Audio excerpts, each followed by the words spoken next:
We are America, second to none, and we own the finish line.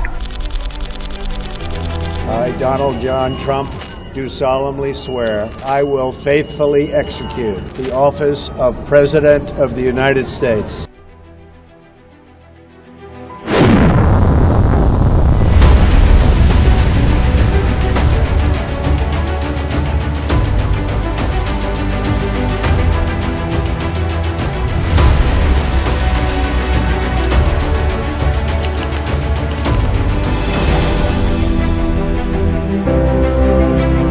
Wars of the future are spectacles.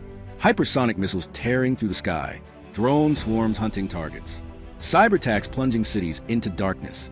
It looks fast, it looks decisive, it looks overwhelming, and it's mostly noise. Because if you step back past the explosions, past the hero shots, past the headlines, you find something far less cinematic but far more powerful. You find ports, ships, fuel lines, data centers, repair crews, convoys moving through rain, dust, and darkness. Wars are not decided by the weapon that fires first. They are decided by the weapon system that fires last. For the United States, the true advantage in any prolonged, high-intensity conflict is not a single aircraft, missile, or factory. It is the ability to move power across the globe, sustain it for months or years, and adapt it under constant pressure. An ability built not in secret labs, but in plain sight, through ports and sealift, commercial logistics firms, hyperscale cloud infrastructure, private technology ecosystems, and deeply integrated alliances. The United States doesn't just fight wars, it operates them like large, complex industrial systems running under stress.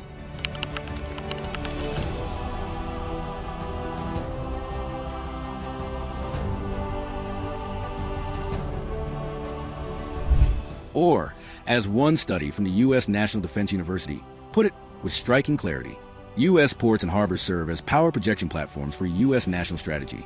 That sentence sounds bureaucratic, but it hides enormous power. Because when you can move brigades across oceans and keep them supplied without pause, battles stop being isolated events. They become campaigns. And campaigns decide wars. Take away that backbone, and even the most advanced army runs out of fuel, time, parts, and options. That leverage depends on depth and redundancy in a global logistics market measured in trillions of dollars and dominated by commercial actors. The scale of U.S. logistics, its private trucking firms, container lines, ports, and warehousing networks, creates a resilience few rivals can emulate without either decades investment or major geopolitical rearrangement. In short wars that last weeks, speed wins. In long wars that last months or years, the one who can keep everything in motion will win, or at least outlast. Recent industry analyses underline the sheer size and redundancy of global logistics networks and how they can be mobilized. That economic heft is a strategic asset in wartime.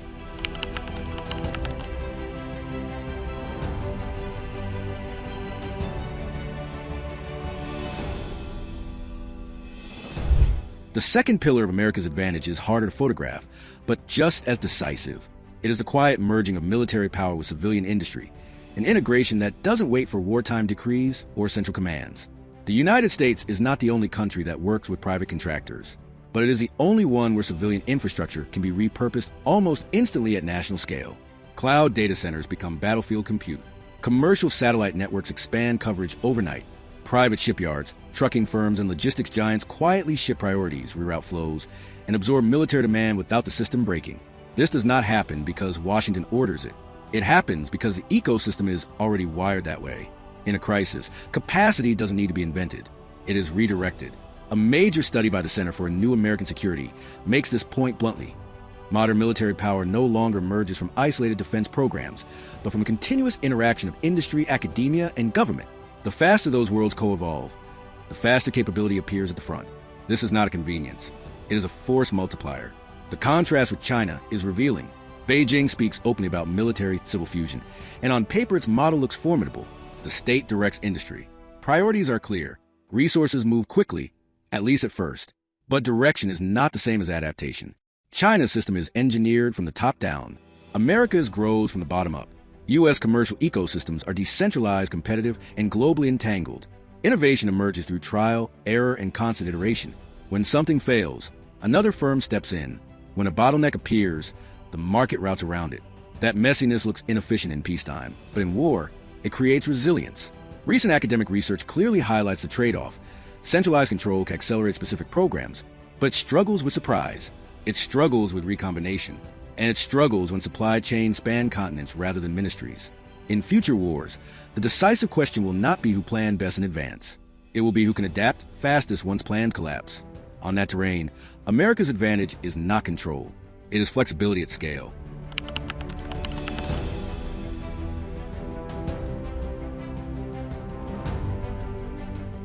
The third axis of advantage is cultural, and it may be the hardest to copy. Future battlefields will not be orderly or continuous. They will be fragmented, unstable, and saturated with uncertainty.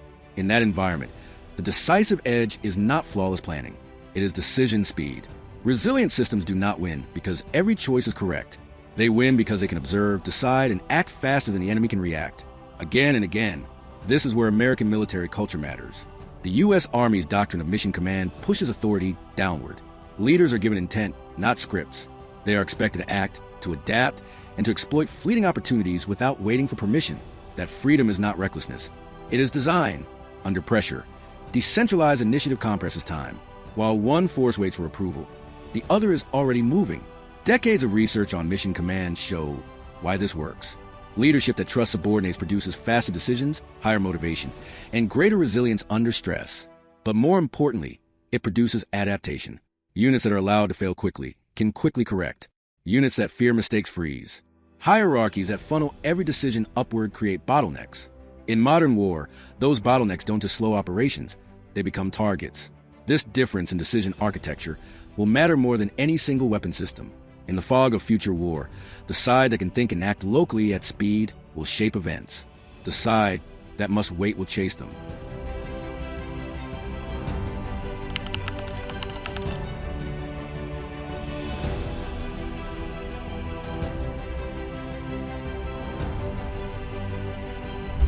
The fourth advantage is not technology itself, but the ecosystem that produces it. Future wars will not be decided by a single breakthrough weapon. Any advantage can be copied, stolen, or destroyed. What matters is the ability to replace, upgrade, and adapt faster than the enemy can respond.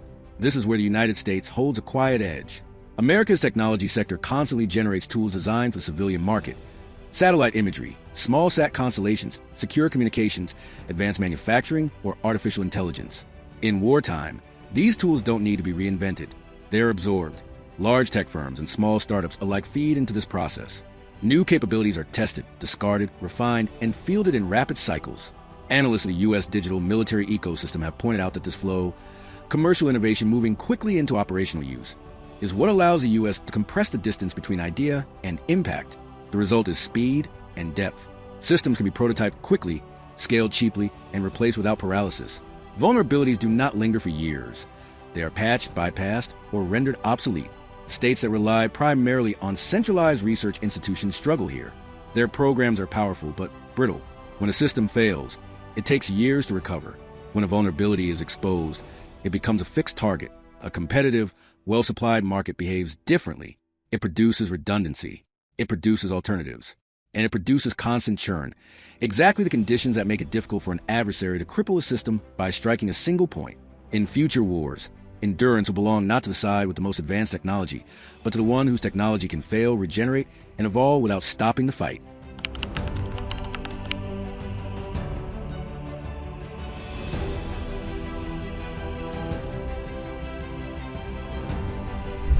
Finally, alliances and partnerships are a force multiplier of a kind no single country can buy. NATO and other security partnerships create interoperability, shared basing, pool logistics, and a diplomatic cover that enlarges the operational footprint. NATO's recent analyses and compendia emphasize alliance cooperation as a strategic asset. Pooled resources and shared infrastructure become asymmetric advantages in long contests. It's obvious, but worth stressing.